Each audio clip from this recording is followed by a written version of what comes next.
Ravi Prakash Siliconandhra hospital Kuchipudi super speciality వైద్య సేవలు పూర్తిగా ఉచితం. నిజామాబాద్ జనరల్ ఆసుపత్రిలో సూపర్ స్పెషాలిటీ సేవలు అందిస్తున్నారు.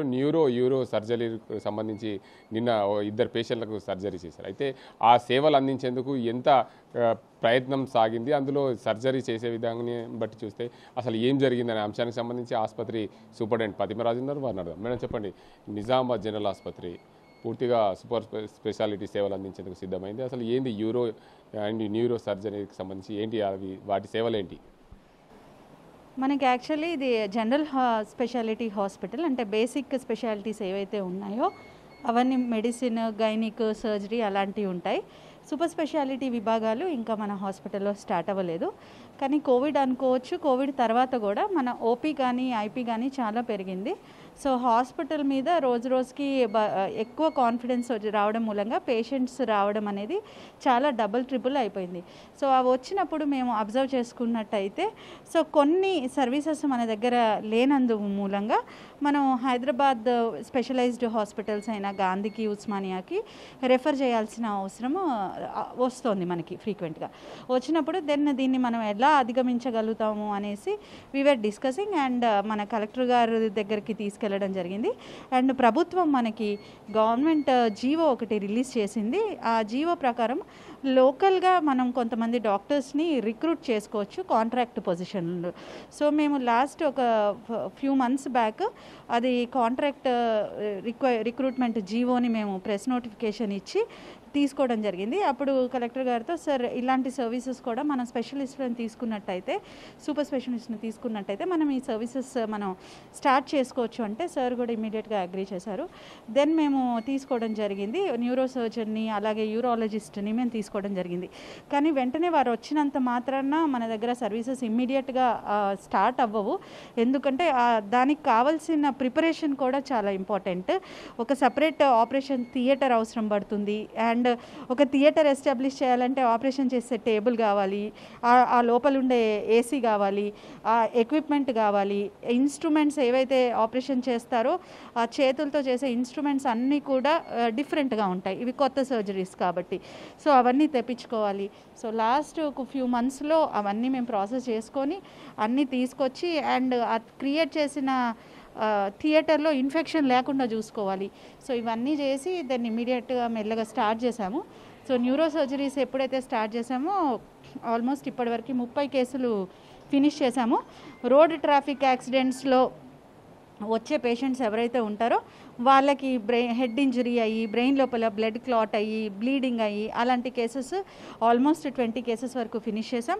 అట్లానే స్పైన్ సర్జరీస్, వెన్నుపూసకి సంబంధించి మెడలో ఉన్న వెన్నుపూస, వెనకాల భాగంలో ఉన్న వెన్నుపూసకు సంబంధించి యాక్సిడెంట్ అవ్వడం కానీ, లేకపోతే ఏదన్నా పెద్ద జబ్బు వచ్చి, టీబీ లాంటి జబ్బు వచ్చి ఆ వెన్నుపూస కొలాప్స్ అయిపోయినప్పుడు దానికి న్యూరో సర్జన్ ఆపరేషన్ చేయాల్సి ఉంటుంది.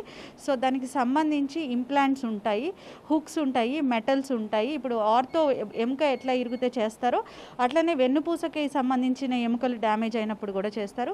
అట్లనే మన దగ్గర ఇప్పుడు పేషెంట్స్ చూసుకున్నట్టయితే టోటలీ బెడ్ రిడన్ పేషెంట్స్, సంవత్సరం నుంచి టీబీ వచ్చి బెడ్ మీద ఉన్న పేషెంట్స్ని మల్టిపుల్ లెవెల్స్లో మేము ఆ ఇంప్లాంట్స్ పెట్టి, హుక్స్ పెట్టి, అవన్నీ పెట్టి మేము నెయిల్స్ అవన్నీ పెట్టి వాళ్ళని నడిపించగలిగాం. సో ఆ పేషెంట్స్ చాలా సంతోషంగా ఫీల్ అయ్యారు. వాళ్ళు ఎందుకు సంవత్సరం రోజుల నుంచి బెడ్ మీద ఉన్నారు అంటే వారు బయటకు వెళ్ళి ఆపరేషన్ చేసుకునే పరిస్థితి, ఆర్థిక పరిస్థితి వాళ్ళకి లేదు. అట్లా అని హైదరాబాద్కి వెళ్ళి చేయించుకోవడానికి, ట్రావెలింగ్ వెళ్ళడానికి కూడా లేదు. కానీ మనం చేస్తున్నాము అనే మెసేజ్ తొందరగానే పాకింది అండ్ వాళ్ళు రావడం జరిగింది. ఇంకో విషయం ఏంటిదంటే మనం చేసిన 30 పేషెంట్స్లో ఒక 5 మంది పేషెంట్స్కి మన ఏరియా వాళ్ళు కూడా కాదు, ఇతర జిల్లాల్లో ఉన్న వాళ్ళు అండ్ ఇతర రాష్ట్రం నుంచి, మహారాష్ట్ర నుంచి వచ్చిన వాళ్ళు కూడా ఉన్నారు. వాళ్ళకి యాక్చువల్లీ కార్డ్స్ లేవు అండ్ ఆధార్, మన ఆరోగ్యశ్రీ కార్డు కానీ రేషన్ కార్డు కానీ లేదు. కానీ హ్యుమానిటేరియన్ కన్సిడరేషన్లో వాళ్ళని మేము తీసుకొని మా డాక్టర్స్ చాలా స్పెషల్గా ఇంట్రెస్ట్ తీసుకొని వాళ్ళకి సర్జరీ చేయడం జరిగింది. ఇది న్యూరో సర్జరీ సంబంధించి. ముఖ్యంగా యూరో సర్జరీ అంటున్నారు, న్యూరో అయిపోయింది, ఇప్పుడు యూరో సర్జరీ. దానికి అందరికి సంబంధించి యూరాలజిస్ట్కి సంబంధించి అది ఎలా ఉంటుంది, దానికి సంబంధించి వారందరికీ కూడా అది తెలియపరచడానికి ఎలా అవకాశం ఉంటుంది? యూరాలజీ అనేది యూరాలజీ విభాగం అనేది అది కూడా సర్జికల్ బ్రాంచ్. కిడ్నీ నుంచి బయటకి వచ్చే నాళాలు ఉంటాయి, అవి యూరేటస్ అంటాము. దాని నుంచి కిందకి వచ్చి మూత్రాశయంలో కలుస్తుంది. మూత్రాశయం నుంచి బయటకు వెళ్ళేది మూత్రనాళం అంటాం, యూరేత్రా అంటాం. సో వీటిల్లో ఎక్కడైనా ప్రాబ్లం వస్తే, లేదా స్టోన్ ఏదైనా వచ్చినా, లేకపోతే ఏదైనా గడ్డైనా, ఇన్ఫెక్షన్ అయినా, సో వాటికి సంబంధించి యూరాలజీ సర్వీసెస్ అవసరం పడతాయి. సో యూరాలజిస్ట్ని కూడా రిక్రూట్ చేసుకున్నాం. అండ్ కాకపోతే ఏంటిదంటే యూరాలజీలో కిడ్నీ అండ్ పైనుంచి వచ్చే ట్యూబ్స్ యూరేటర్స్లో చేయాలి అంటే లాప్రోస్కోపిక్ సెటప్ అవసరం. సో ఇంకా అది మేము సమకూర్చుకోలేదు, దాని ప్రాసెస్లో ఉన్నాము. కానీ మూత్రాశయంలో స్టోన్స్ ఏవైతే ఉన్నాయో ఆ మూత్రాశయంలో స్టోన్ కనుక ఇబ్బంది పెట్టినట్టయితే అది మూత్రాశయాన్ని ఓపెన్ చేసి యూరాలజీ సర్వీసెస్ ప్రారంభించాం. ఈ నెలలో 4 కేసెస్ చేయడం జరిగింది. అందులో ఒక పేషెంట్కి 70 సెంటీమీటర్ల స్టోన్ వచ్చి మూత్రనాళంకి అబ్స్ట్రక్ట్ అయ్యి గత 24 గంటలుగా మూత్రం మొత్తం స్టాప్ అయిపోయింది. సో అది సర్జరీ చేసి రిలీవ్ చేయడం జరిగింది. అట్లనే ఇంకో పేషెంట్కి కూడా చాలా రోజుల నుంచి సఫర్ అవుతున్న పేషెంట్, అతనికి ఇతరత్ర వేరే జబ్బులు ఉండడం మూలంగా బయట కూడా ప్రైవేట్లో ఎవ్వరూ ఆ పేషెంట్ని ముట్టుకోలేదు. సో ఆ పేషెంట్ని మేము తీసుకొని సక్సెస్ చేయడం జరిగింది. దీని అంతటికీ కారణం ప్రభుత్వం మెయిన్ ఇచ్చిన జీవో. ఎందుకంటే మేము రిక్రూట్ చేసుకోవడానికి, మేము వారిని మా టీంలో కలుపుకోవడానికి మాకు అవకాశం వచ్చింది. అండ్ ధన్యవాదాలు మినిస్టర్ గారికి మరియు కలెక్టర్ గారికి. అండ్ ఇక్కడున్న డాక్టర్స్ టీమ్ అందరికీ కూడా చాలా థ్యాంక్స్ చెప్తున్నాను.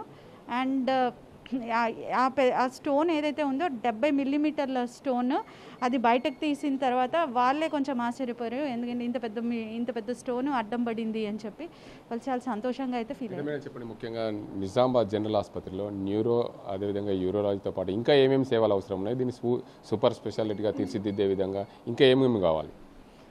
మనం ప్రస్తుతం అయితే ఆంకాలజీ సర్వీసెస్ కూడా స్టార్ట్ చేసాము. అంటే క్యాన్సర్కి సంబంధించిన సర్జరీస్ ప్రతి నెల 4-5 కేసెస్ చేస్తూ ఉన్నాము. సో ఇంకా నెఫ్రాలజీ కూడా స్టార్ట్ చేసాము, కిడ్నీకి సంబంధించింది.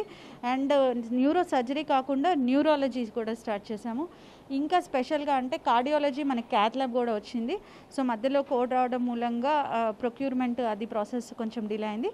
బట్ నెక్స్ట్ 15 డేస్లో కార్డియాక్ సర్వీసెస్ కూడా స్టార్ట్ చేసినట్టయితే మ్యాక్సిమం వచ్చినట్టే.